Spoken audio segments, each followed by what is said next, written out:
kasama po natin si MP na Sir Muhammad. Sir, paki-enlighten po tayo sa nangyari pong public consultation regarding po sa BTA 633. Konting story lang po, great po. Okay. Nag-design tayo ngayon sa Panungkalang Demonstrator at then so, I think na hearing nito, nagkaya-consultation nito sa Tawi-Tawi, Pasilan, at saka sa LBS, Lanao del Sur, sa pamumuno ng agricultural person na si MP at sa Pamuluto. Kami, member kami ng Committee on Consumer Justice. Itong bill na ito, nakikita natin ito na kasama ang mga pulis, kasama ang mga military. Kasi direct involved sila doon sa bill na ito, doon sa isa na pagsamot ng mga defender. Kaya nga, naimbita natin sila nang sa gayon, pagbigay sila ng ilang mga komento, ilang mga suggestion para lalong pagtibay o di kaya mapalakas ang Mas kabila naman, itong mga nasasarian kasi meron tayong tatatag na Sari Academy. So involved pa rin sila. Umat natin sila na imbitahan sa public consultation na ito. Direct involved sila patungkol sa din na ito na kung saan bakit natin sila nakita sa public consultation ito. Bukas 18, meron pa tayong natirang public consultation at public hearing sa SDA. And I think ito gaganapin sa Visayas, I think, sa area. Kalimutan ko na po anong specific area. MP, masyadong maganda ang bill na to. Sino-sino po ba ang naging sponsor nito at naging chairman ng itong bill na po ito? Well, magkakaiba, pero is si Attorney Alamia Masuhod, I think, hindi nagkakamali. Kasama rin natin siya sa members of parliament. Doon naman sa Bill 66, doon sa defendant is mga maraming MP doon. Ang nakatandaan ko is dati MP, former si Mawali, ang doon sa kasama. Doon naman sa bill na doon sa Pasat, ano? So karamihan doon is mga MP natin na galing sa STA, sina Kelly Antaw, sina Tawag Timbang, sina Sepurano, yung nakatandaan ko sa bill na ito, at kung saan sila yung nag-sponsor sa bill na ito, yung bill na Pasat. Very warm po ang pagsuporta po natin mga military, natin mga force multipliers po.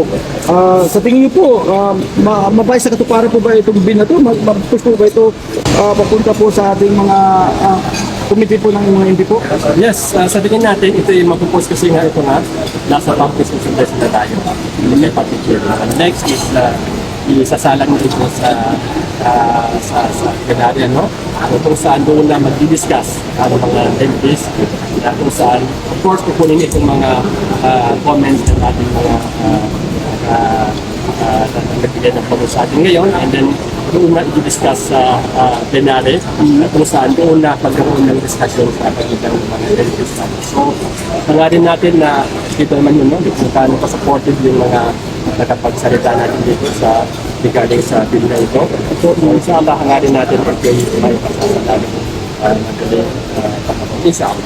Last question. Gaano ka-importante itong bill na itong MP? Go ahead po. Kita niyo isang nagsasabi ko, nasabi niya, itong bill ito sana matagal na. Kasi nga may maraming nangyaring mga human rights violations. So, of course, andyan naman yung office natin na pero kinakailangan may mga tao pang sabi natin na parang silang agent na kung saan yun ang defender, yun ang pangsam of human rights, sila mag-defend doon sa mga kumbaga nagkaroon ng mga ilang mga violations. Doon naman sa academy, ito yung napakaganda, no? Sapagkat yun na nga magkakaroon ng training sa mga specific na mga person kung paano gagawin sa academy na ito. Kung itatatag ayon sa natatagin bill na. Sige, subaybayan natin yan. No? Final words, MP, para sa kabuuan ng ating panayan po. Great po. Well, final words, alhamdulillah, itong mga kasama nyo sa mga ito'y patuloy na kumbaga kung nakikita nyo, gumagawa sila yung mga kung saan sa tingin nila is magkakaroon ng pakinabang ang tao bayan. Magkakaroon sila ng kumbaga paano sa pagkakita ng buhay, wala silang pinagkakutan, wala silang pwedeng sabihin na hindi kami pwedeng pumunta dito kasi nga yun ang parang may discrimination. Pagkatag ng bill na ito, baka ang mga ganitong uring mga kumbaga mga problema, hindi kaya mga nakisalubi is mawalan dahil nasa gano'n tayo bill Kaya muli, bibili pa salamat sa public hearing na ito. And of course, di ko kami pasalamatan yung aming chairman sa Committee on Vice and Moral Justice System, si MD Attorney sa and of course, sa aming mga kasama sa